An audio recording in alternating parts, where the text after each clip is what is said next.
All right, I think we'll go ahead and get started. I want to thank everyone for joining today's seminar on clinical trials and aging, which will focus on learning health system research and the provider-researcher partnerships that are central to it. So our two speakers today are Drs. Peter Coyle and Shweta Gore, both of whom are scholars funded by the Learning Health Systems Rehabilitation Research Network called LeaRRn.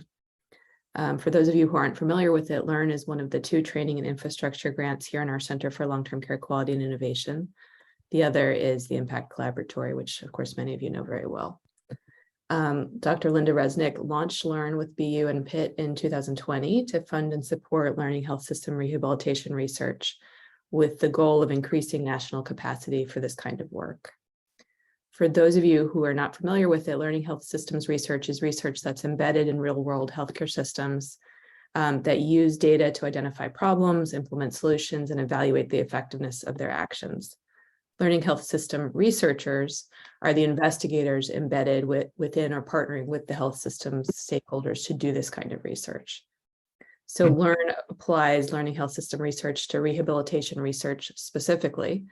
And together with Dr. Janet Freeberger from Pitt, I co-direct LeaRRn's Scholar Program. So the Scholar Program partners rehabilitation researchers like Drs. Coyle and Gore with health systems for 12 months to prepare for research on a quality improvement project or a priority topic identified by the health system. Scholars use that year to develop a relationship with and an understanding of the health system and to formulate and begin to execute a plan to address that priority topic while developing their own learning health system research competencies. Dr. Coyle will go first. He was a scholar with UPMC's Center for Rehabilitation Services from 2021 to 22. The focus of his project was to characterize post-acute pathways for patients who survived a stroke and are discharged home, laying the groundwork for optimizing care transitions. And he'll discuss the challenges and benefits to being an embedded researcher during this project. After he presents, we'll take a question or two, but we'll hold most of the questions until after Dr. Gore presents.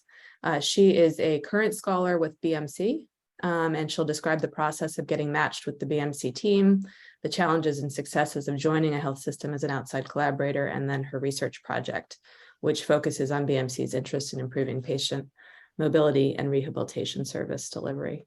So with that, I'm going to turn the floor over to Dr. Coyle, and hopefully you can share your screen. I'll turn off my video as well. Great. Thank you so much, Rosa. I appreciate it. Let me share my screen here.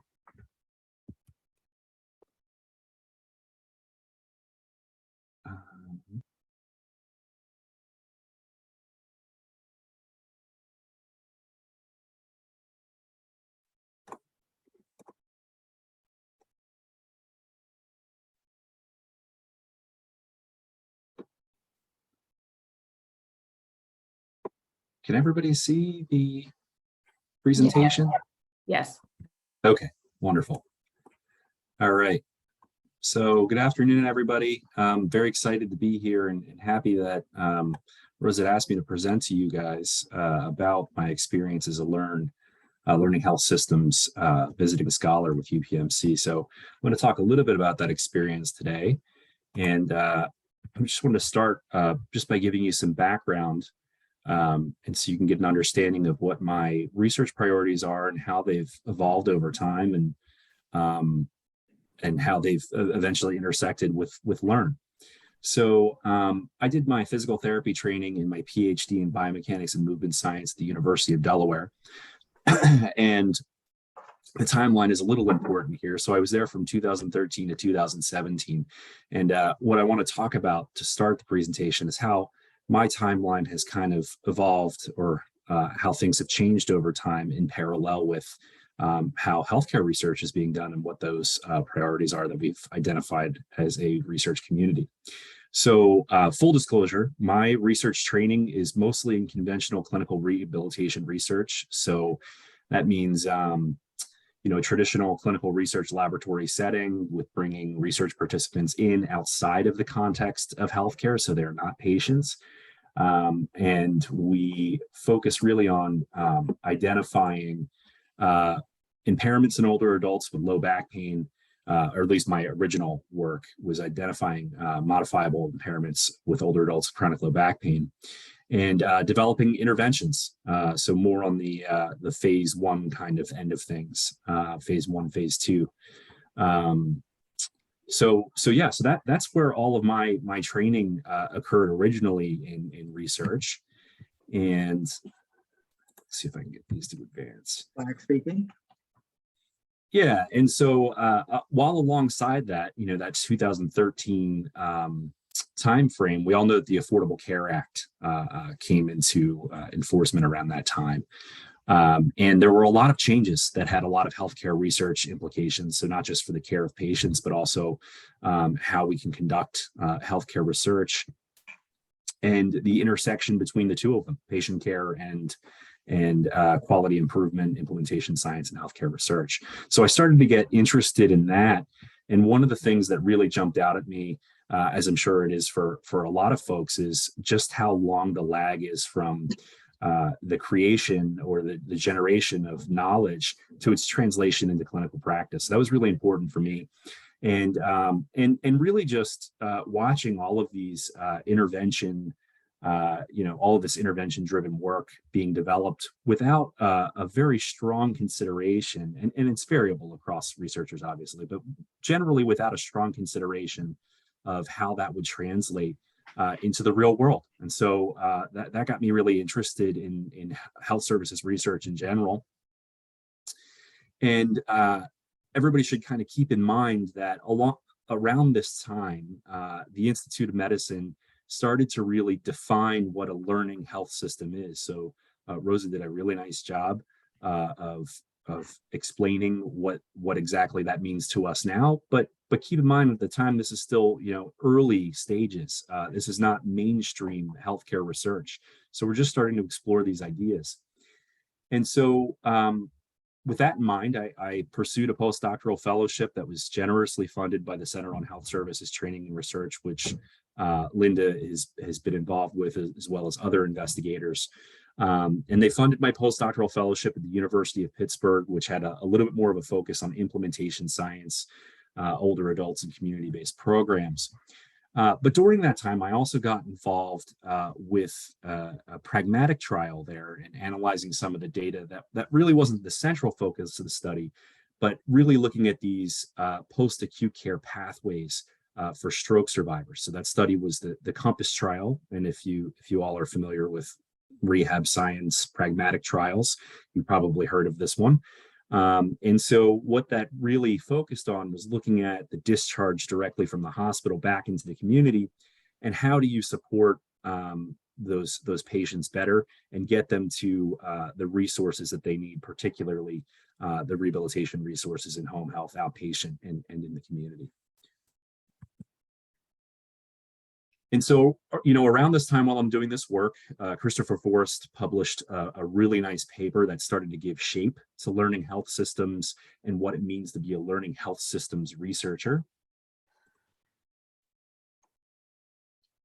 And around 2019, AHRQ, so you guys obviously know AHRQ is a division of the NIH that focuses on health research and quality, safety, and effectiveness. And they formally adopt these competencies, and it starts to give some infrastructure to what learning health systems are. So this subdivision of health services research that has a very specific focus.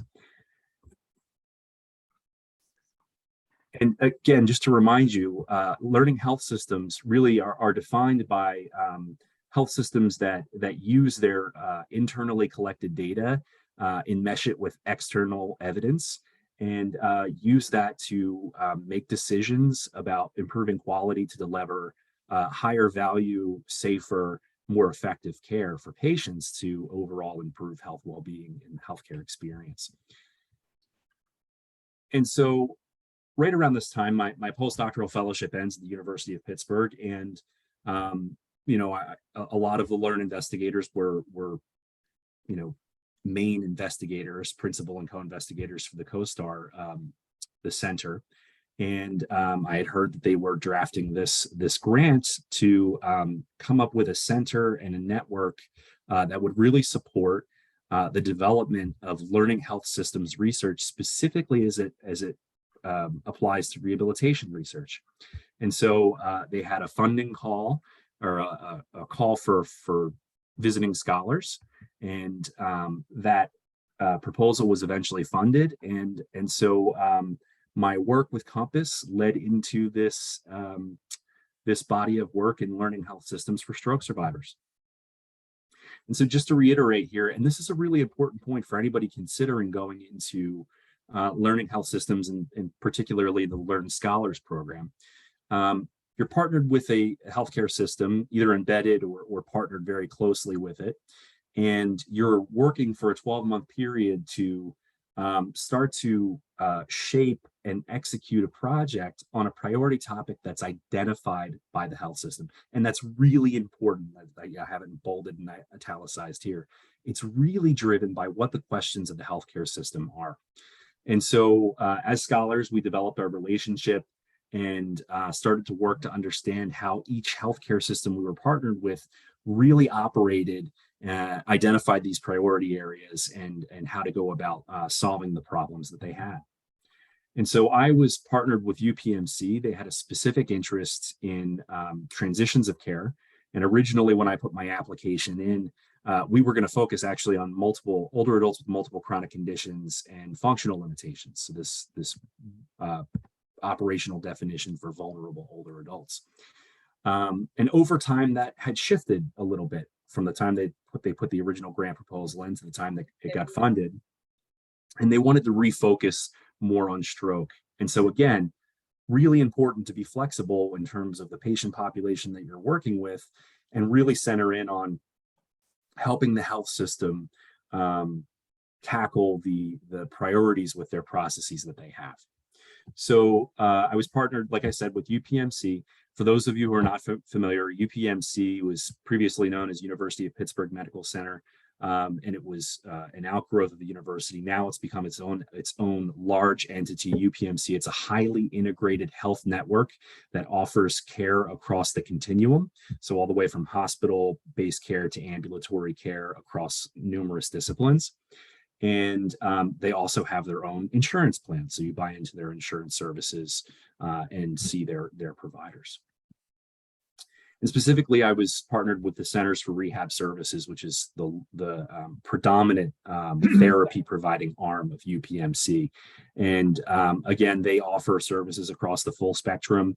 They see over 500 patient visits a year, and they serve the majority of Pennsylvania, from now pushing out into the eastern side, all the way to where it originated in the western side, going up into New York and partially into Ohio. So very big health system.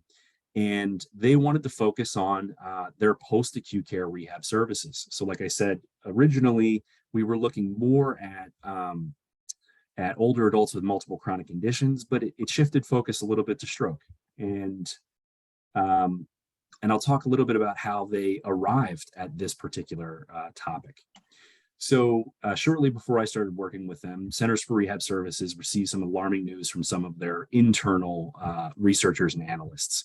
And what they found was folks who were discharged from the CRS inpatient rehab network. So keep in mind, to go to inpatient rehab, you have to be able to benefit and tolerate from 3 hours of intensive therapy services per day, right? So these are people who need rehab in a big way, and it's safe to assume that their rehab needs don't usually end with the end of their care in the rehab network. But only 15% of those patients who were in the rehab network were actually making it to the outpatient rehab facility. Actually, a little less than 15%. And in particular, they were interested in focusing in on the stroke population because we know that physical and cognitive limitations are ubiquitous. They're completely, most stroke survivors have some form of motor impairment or cognitive limitation after the study or after their stroke. And so it's a really important patient population for them to focus on, and that's what we arrived at. And so we also know that there are well-documented problems with care transition. So the stroke population is highly variable. And so you see a very broad spectrum of severity and limitations, and folks from all walks of life with different social determinants of health. And we know that early and intense rehab is key. So that was the primary driver for focusing on this patient population. And I should say that this is not just a UPMC problem. This is a nationwide problem. So this was a nice report that came out of the CDC. And if you don't read the morbidity and mortality weekly reports, I strongly suggest that you do. I find them fascinating, and they're very, very short reads with very relevant information. But a research group with the CDC found that only about a third of patients who have of people who've sustained a stroke go on to use outpatient rehabilitation services after their stroke. And now this is all self-report, survey-based kind of work, but it appears to be a nationwide issue. So what are the opportunities for UPMC? So they want to improve the health and well-being of their patients, but this could also decrease downstream costs for the health plan in particular, who insures these folks, and it can increase revenue specifically for CRS. So it's a missed opportunity where both the rehab department and the patients can win and benefit from it. So health systems tend to want to jump immediately to applying some sort of intervention or quality improvement. But one of the big problems that we're starting to find as learning health systems become more popular and more mainstream is that one of the big issues is a really underinvestment and overlooking of the planning phase. So in this case, what we know here is that stroke patients generally are not making it to and I apologize for not using patient-centered language first or person-centered language first. People with stroke are not making it to outpatient therapy, but we don't know where along their care pathways are they falling off. And so really that was the focus of our project. We wanted to describe these care pathways to identify where these breakdowns were occurring and potentially identify some factors that are influential in terms of care transition success. So I had this general idea of what my LeaRRn project was going to look like over time, and it was very linear originally. First, we were going to assemble our research team. We were going to clarify our aims and project direction. Then we'd get approval, then we'd get our data, and then we'd talk to some folks about our data to figure out where to go next, how to make sense of it, and so on. And so, like all good plans, there are some bumps in the road along the way. And if you are a kid of the 90s, this is a picture from Excite Bike from the Nintendo, which was one of my favorite games as a kid, but particularly relevant here. So, and I'll describe all of these bumps along the way, but it's important to keep these things in mind. And I think really important that if you're considering doing this kind of work, what are some of the things, some of the roads or bumps in the road that you're going to encounter?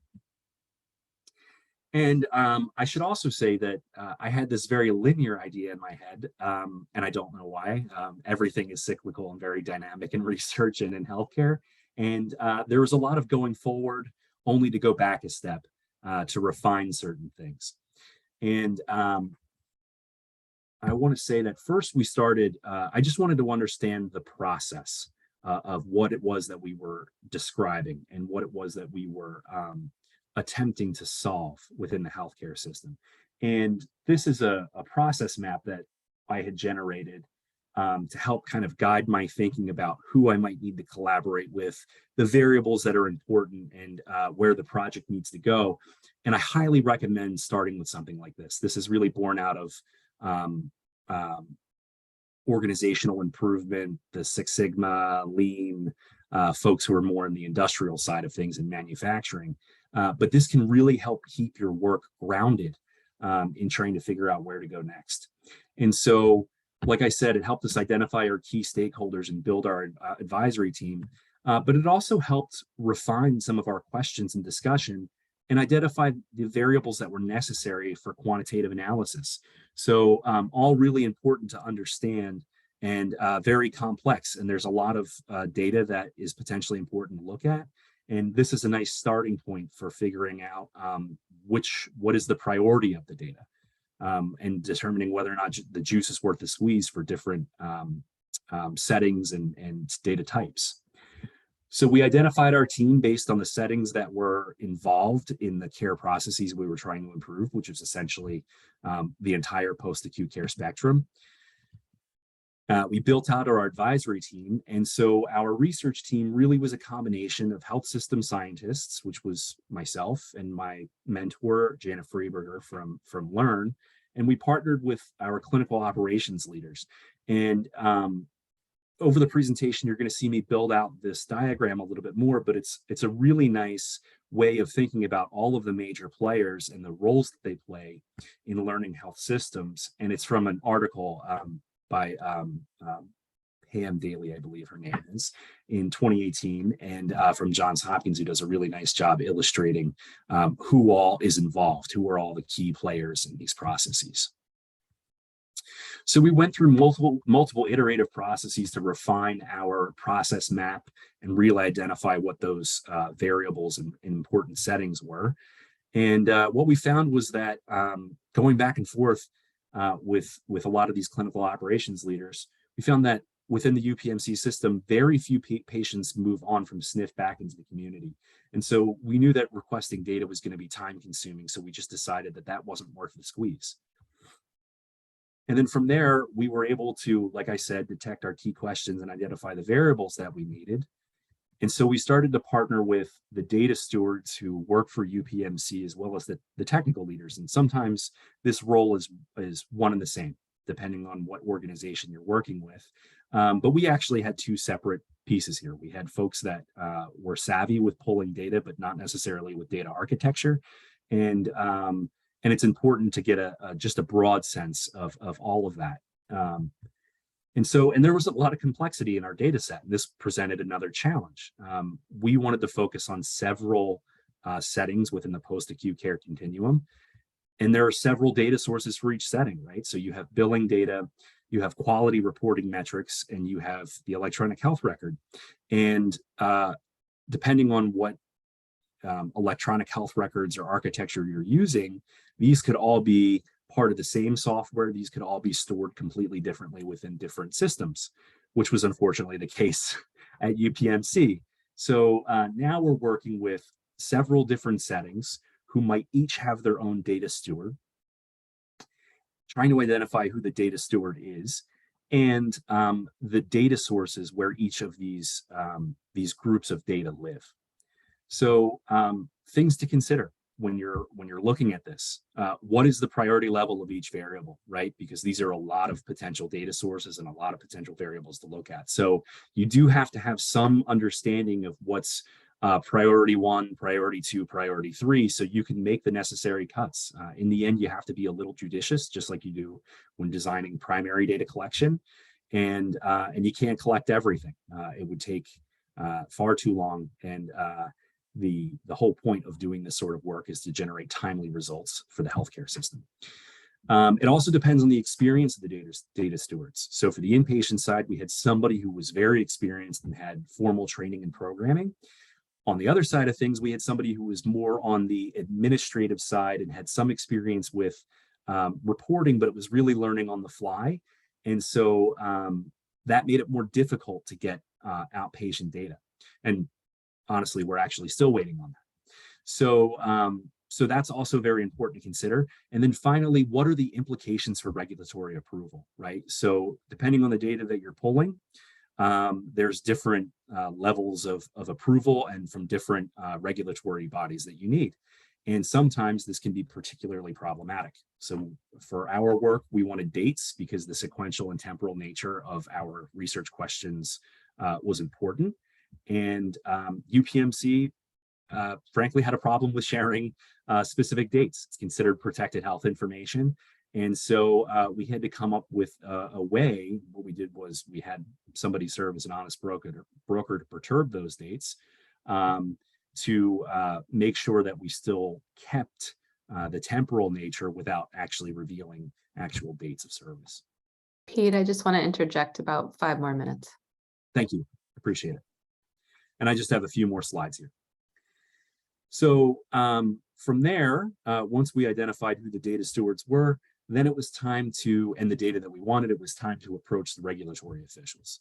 And this is probably one of the biggest recurring questions that I'm finding right now from my own work and from working with other learning health systems researchers, but grappling with the question of what is quality improvement versus what is research, because they have two different regulatory implications.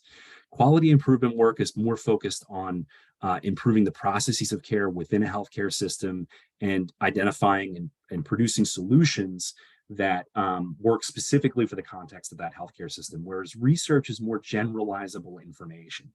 And there's a lot of gray and a lot of overlap. I don't want to get into all of the specifics in this talk when it comes to one versus the other, but this is something to keep in mind early on.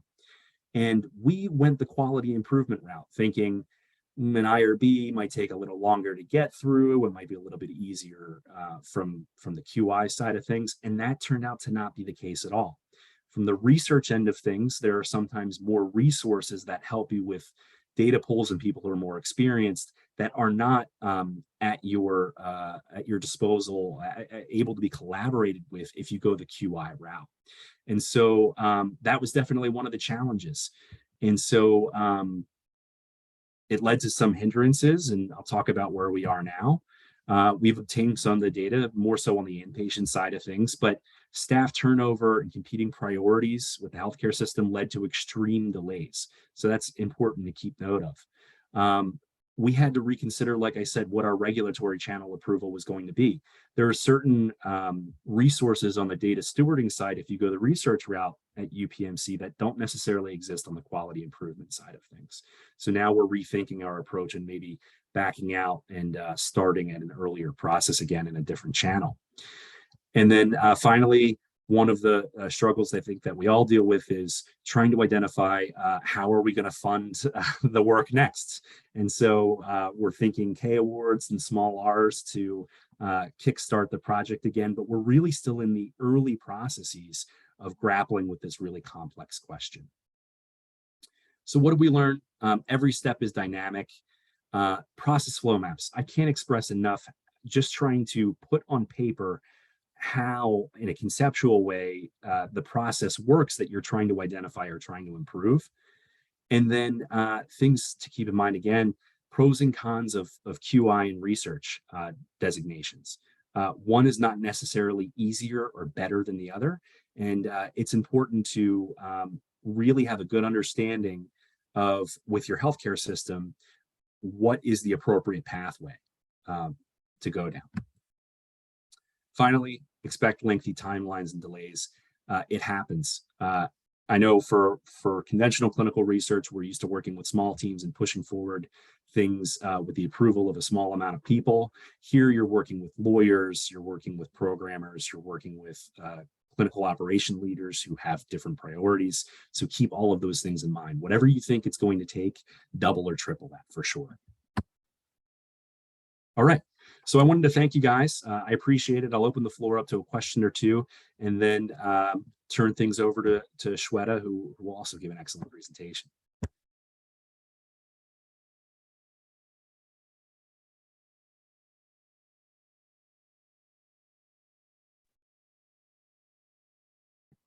I have a question, Pete.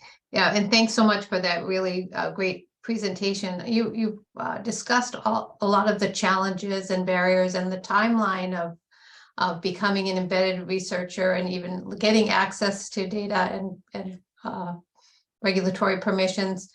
How would you comment about the appropriateness of this kind of work versus in the stage of career versus your stage of career of an investigator? Yeah, it's certainly a concern when you're an early stage investigator and you're talking about work that takes long periods of time to do. And there are several steps to just figure out whether or not something is viable and feasible. That's not necessarily to say that it's not doable. And with the creation of centers and larger, kind of internal funding entities like LeaRRn and CoStar. There are now pilot awards that are available to identify something that is a little bit more digestible and can start your work off. And so, yeah, it is daunting to a certain extent, but I think for every early career researcher, you do the same thing. You try to identify senior researchers whose projects you can work on to keep your productivity up while you're trying to get your own work off the ground, and take advantage of these centers that have money and are looking to fund early ideas to try to get that work off the ground in your career moving forward. Does that kind of answer your question? Thank you. Thank you. Thanks so much. Why don't we transition to Shweta, and then we can have some additional questions at the end. Thank you, Rosa. I'll share my screen now.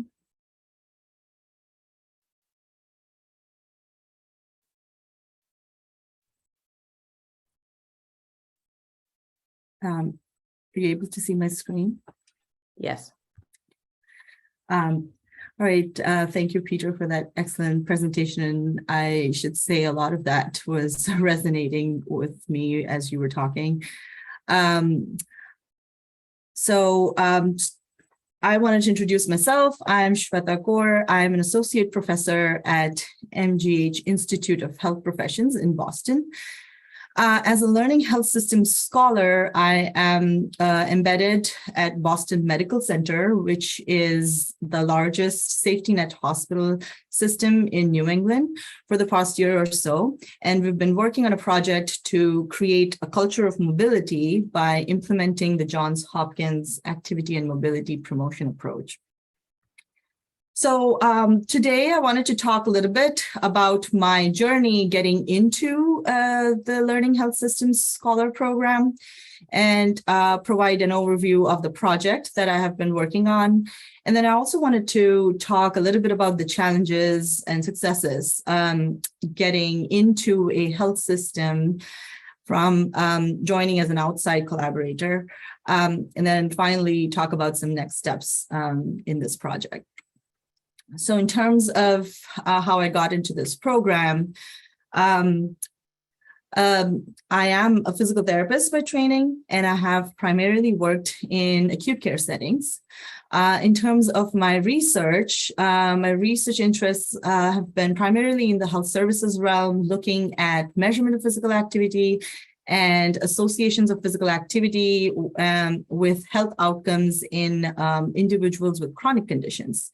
And as I was exploring these relationships in community dwelling populations using large survey data, I got more and more interested in looking at EMR and in the area of activity and mobility in acute care. So with my background in acute care and my previous research experiences in activity and mobility and health services research, I was looking to extend my work in this area, as well as I wanted to build some relationships with a health system that had similar interests so that I could grow into this area of EMR research. And I was definitely seeking more directed one-on-one mentorship in this area of research. And fortunately, Boston Medical Center had just partnered with LeaRRn and Johns Hopkins to implement a hospital-wide activity and mobility promotion approach within the BMC inpatient units. This was obviously extremely aligned with my interests, so I decided to apply to this program, and I got matched through LeaRRn at BMC. So as a LeaRRn scholar, I've been working with a wonderful team of clinicians and researchers. LeaRRn actually facilitated a program that matched me with a LeaRRn mentor. And so my research mentor, Dr. Mary Slavin, is from BU School of Public Health, and she's been helping me on this project. I've also been working with the clinical leadership team at BMC, including Dr. Karen Matty and Dr. Kara Schwarm. and the research team at Johns Hopkins, and the AMP mobility team there as well. To give you a little bit of an overview of this project that I've been working on for the past year or so, some of the goals that we were looking for when I joined was, one, to actually implement this approach. So this was an activity and mobility promotion approach, which we call AMP. The goal was to implement it hospital-wide within Boston Medical Center, and then to really evaluate the implementation. How successfully was it adopted across all units? What was the effectiveness of this implementation to improve overall patient mobility and rehab services utilization? So to talk about AMP briefly, it is a comprehensive, systematic, interprofessional solution to counter hospital patient immobility and subsequent consequences. And there's tons of research that we already know that immobility relates to all adverse consequences, everything that we can think of. And so the heart of AMP lies in guiding providers to establish a mobility goal for every patient every single day. And so the process begins with a systematic measurement of their mobility capacity using the AMP-PAC scale. And as probably people here know, that AMP-PAC is a validated measure with 6 questions ranging from 6 to 24, 6 meaning the lowest mobility capacity and 24 indicating the highest mobility capacity. So as soon as a patient is admitted to BMC, for every single day of their inpatient stay, their AMP-PAC is measured and recorded. And so these AMP-PAC scores are used to inform the appropriate daily mobility goal using the Johns Hopkins highest level of mobility scale. This scale ranges from 1 to 8, 1 being just lying in bed and 8 meaning walking to 50 feet or more. And this is basically looking at what the patient is actually doing, irrespective of what their capacity to move is. So when these two measures, the AMP-PAC and HLM, are put together, these constitute the mobility goal calculator. And the way this score is entered in EPIC is that as soon as the AMP-PAC is entered in EPIC, it automatically generates a mobility goal for the day, setting a daily target for the patient. So, for example, if the nurse assigns a score of 16 on AMP-PAC for a patient, then the corresponding HLM score, which is 5 or standing, becomes their mobility goal for the day, and it auto-populates in EPIC. And so then this mobility goal provides an objective metric on the expected daily mobility to be achieved for the patient. So before we started implementing AMP, we wanted to collect some baseline data to look at what is the general patient mobility, what does it look like across units in BMC. So we did this by observation, and this process is called behavior mapping. And as Peter was talking about QI and IRB, we grappled with this, went back and forth, and finally this was approved as a QI thing. So we did it hospital-wide. We used some observers, we trained them, and they observed patients across units on 2 weekend days and 2 weekdays for 8 hours every day, which were mostly 8 to 4:30 p.m. when patients are expected to be most physically active. And these observers watched every patient once every 10 minutes, repeatedly over 8 hours. And every time they watched the patient, they scored them on their highest level of mobility. And so, not surprisingly, what we found was the overall result was obviously very poor patient mobility across all floors. If you can see, the range was 1 to 3, and the average HLM score was 2.5, meaning that they were spending most of their time in bed. So to implement this AMP, we utilized 8 key implementation strategies. And our first step was to get a buy-in from hospital leadership so that they got on board with the initiative and they made it a priority project.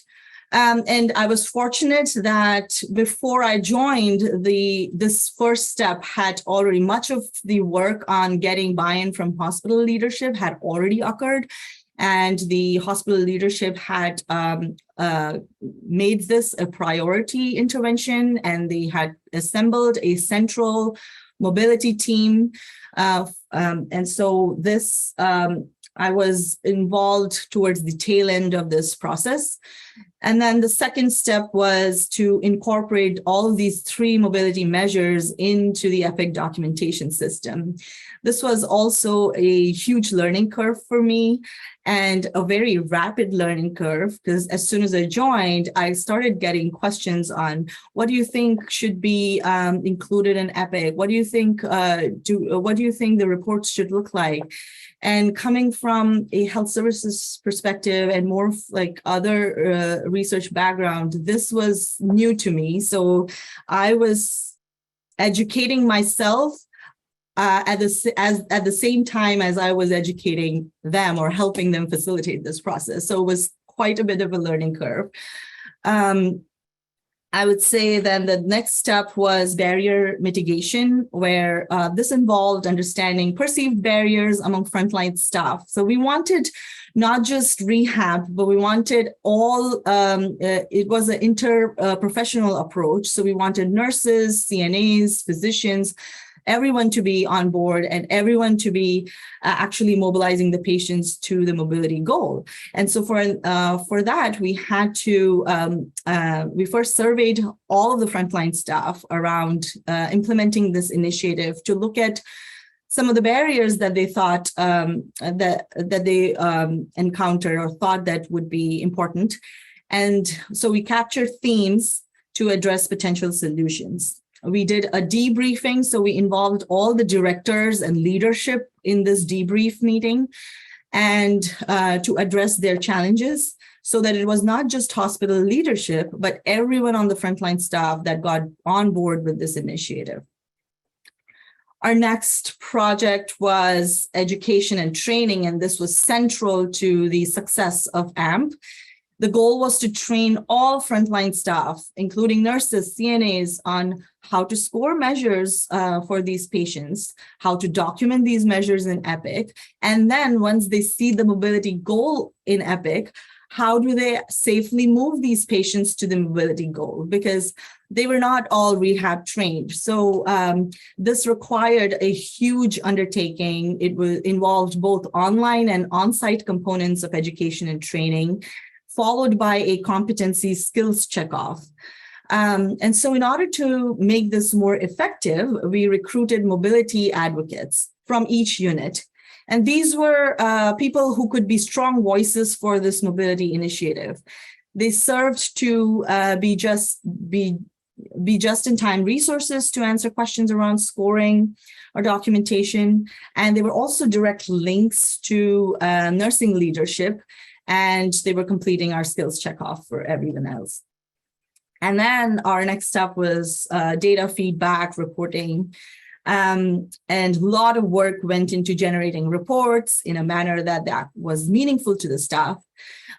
We engaged an EPIC report writer, and we had like several meetings back and forth to discuss and fine-tune these reports. And some of the initial reports look like the ones on the left-hand side, where the green columns indicate that there was successful documentation compliance, and the red columns indicate no documentation. And then these reports were also shared with the mobility advocates to help with getting more documentation compliance. And then the figures and trends on the right-hand side is what we now share with our unit directors, nursing directors. So here, as you can see, these graphs show the daily mobility goal achievement. So for each goal level, we see whether or not the mobility goal was achieved and how many patient days these goals were achieved. And then nursing directors can actually take these data to the unit staff to hold them accountable for this project. So some of the challenges and successes. I was joining this team as an outside collaborator. Obviously, this process was not easy because some of the work had already been going on. They were already planning this. The hospital leadership was on board. And when I jumped on this project, my LeaRRn mentor, Dr. Slavin, was instrumental in connecting me with the folks at BMC and initiating those early conversations. So she introduced me with Dr. Karen Maddie, who is the Senior Director of Clinical Operations at BMC, and Dr. Kara Schwarm, who's the Director of Rehab and co-leading this work. However, after this introduction, the big challenge for me was to find a place for myself in this health system. And for an outsider, it is not easy to find a place in another health system very easily. Again, as Peter pointed out, I knew that the learning health system had identified a priority, and I was going to work on their priority topic. I knew that going into this project, but knowing it is one thing, and doing it when you're there, it's a different thing. And I say that because I had some ideas of how this project would look like. I already had some preconceived notions about these would be the research questions. This is how the project would run. And I realized that is not always I soon realized that was not how it was going to work. I was working with a huge team of very passionate people, and there were physicians involved, there were nurses, rehab, and other people from other institutions, and there were epic writers and IT staff. And this was my first time working in such a big team. And everyone, as I said, was passionate about this project, and they all had their own ideas of what they wanted to see this project, how they wanted this project to run. So my first barrier was really to just try to make myself visible and heard in this group of people. And so I think the first step that I did was I started attending the mobility committee meetings.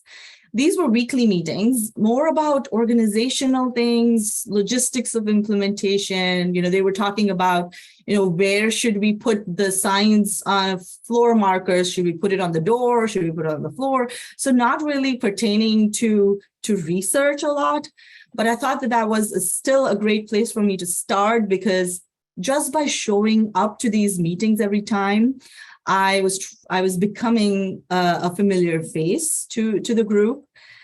And then I wanted to integrate better with the health system. I was brought in as a researcher to share my research expertise. But again, this was a huge project. And when you're implementing a new intervention or approach, which is hospital-wide, there are so many multiple moving parts, so many things to consider. And, I felt sometimes that I was the only one thinking about the research end of it. And I think, as Peter mentioned, everybody wanted to jump to that ACT phase.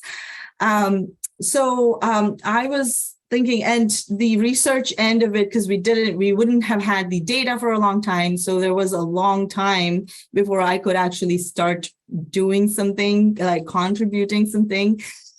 So I felt that I was almost a bystander, and I didn't want to be that. I felt the need to integrate myself better with the organization, to make them feel like I was part of the group. And so I used my training as a physical therapist, and also the fact that I was local in Boston to my advantage.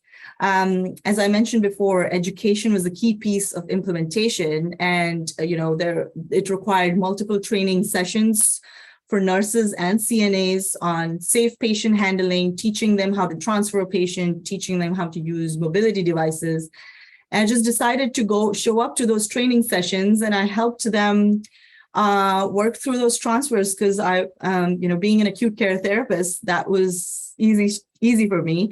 However, I would say that there were moments of frustration. I would walk out of those training sessions thinking, am I working as a physical therapist in this project? Am I an educator in this project? Like, am I really doing research? But I think that doing these small things, small projects involving in this, I think that immensely helped me become a member of the group and not just a bystander. I thought I was seen as someone who's actively involved in the process, and I thought that that helped me immensely. And so having said that, I wanted to share with you the current state of the project and some of the next steps. We used the 8 key implementation strategies to implement AMP, and this went live on December 15th, 2021. So all the 3 measures went live on Epic on this date. And since then, all frontline staff are expected to document the 3 measures in Epic and also to move the patients to the mobility goal.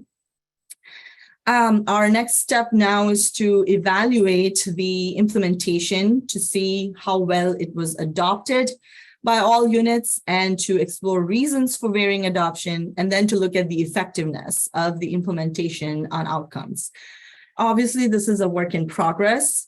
Our first step was to access patient-level data for the research project, and so was IRB. IRB was a very challenging process because multiple institutions were involved. It was Johns Hopkins, BMC, Boston University, Mass General Institute of Health Professions, and there was just a lot of chaos around whether it's QI or IRB, but finally our IRB was approved. We also applied for the LeaRRn pilot grant for this, and we were recently funded for this project. So for the next 2 years, we will be working on these research questions. Currently, the data request is in process. So the clinical data warehouse at BU is going to help us pull data from Epic. And we're working on the qualitative aspects of the project with the Center of Improvement in Innovation Sciences. Our next steps are we're waiting for data, and we're hoping that we get the data by the end of this year. And then we will start data cleaning and analysis. So I hope to share the results of our research soon with you all. And with that, I'm happy to take any questions.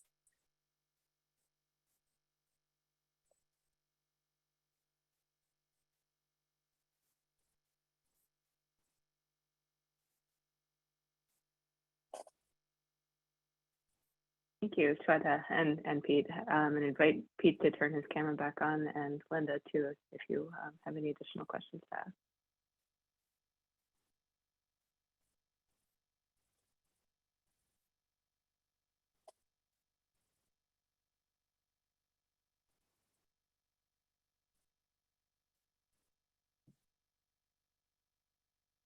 Any questions from the group? Opening the floor up for anyone.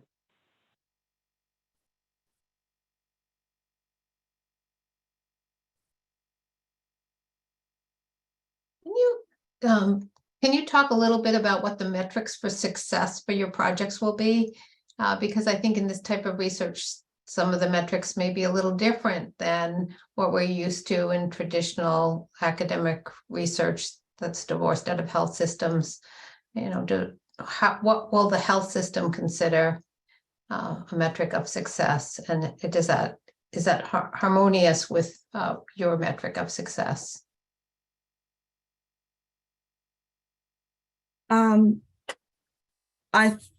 I think our metric of success is to to see whether the implementation was adopted by all units equally, and I think that would be like one of our main outcomes that we're looking for. But the health system, and I just had a meeting with them yesterday, and they are really wanting to look at how is this going to translate to length of stay? Like, they really want to look at those outcomes first. And I think our major we've grappled a lot because we've had a lot of challenges even getting nurses to do this. So we really, our success would be if we get a good documentation compliance first as the first step, and then look at whether it improved patient mobility, then look at length of stay. But yeah, obviously that is an ongoing conversation. That's a great question, Linda. I think ultimately the two things that the healthcare system would love to see, well, CRS would love to see more referrals to outpatient rehab services and utilization of outpatient rehab services for folks who have survived a stroke. I think ultimately the healthcare system would like to see decreased readmission rates, decreased utilization of more expensive services like inpatient rehab or home health if we can move folks faster to outpatient services. And then, as Shweta had said, we also have our own milestones that are specific for this project. Obtaining a full data set is my first, I think my team's first goal in terms of doing that. And then from there, identifying what is probably going to be the most fruitful place to focus our efforts in diverting patient flow to outpatient, identifying when that's most appropriate, and identifying folks who are not currently just not being referred at all.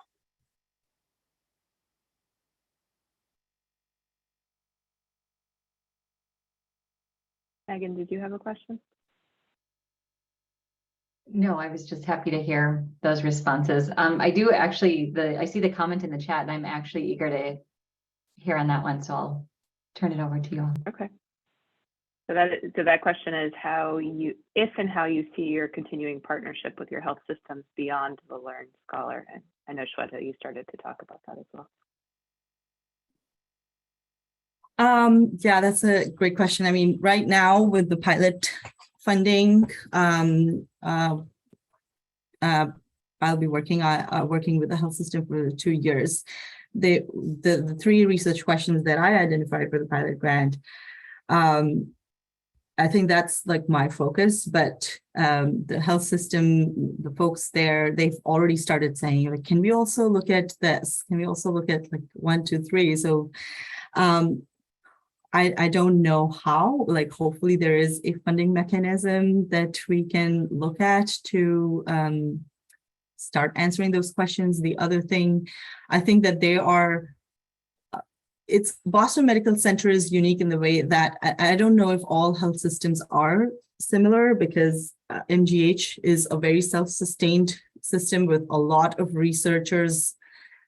They have their own system of researchers, and this is very different than Boston Medical Center, where I am joining in the project as the only researcher in the group, with Mary as the LeaRRn mentor, but not a lot of researchers. So they've mentioned that they would love to have me if I would be available. So I think that but we've not really had any formal conversations, but I feel like there are a lot of opportunities there. Thank you. I know we're right at the hour, so Pete, maybe we'll give you the last word and a chance to answer, and then we can close and thank everyone for joining. Yeah, so Sama, that's a great question. Yes, the short answer is yes. I do plan to continue my partnership with UPMC, and as Shweta did allude to, and I briefly mentioned in my presentation, I think it's all about finding the funding, the protected time, the resources to be able to do that. I think we have a good idea of what the research question is, and there are a few other not tangential, but related overlapping research questions, and we are trying to decide what is the best funding mechanism for that, and how do you shape the project goals for the call that's out there. And I will say that what we're looking at is using the K award mechanism might be the best way to move forward with this at this point.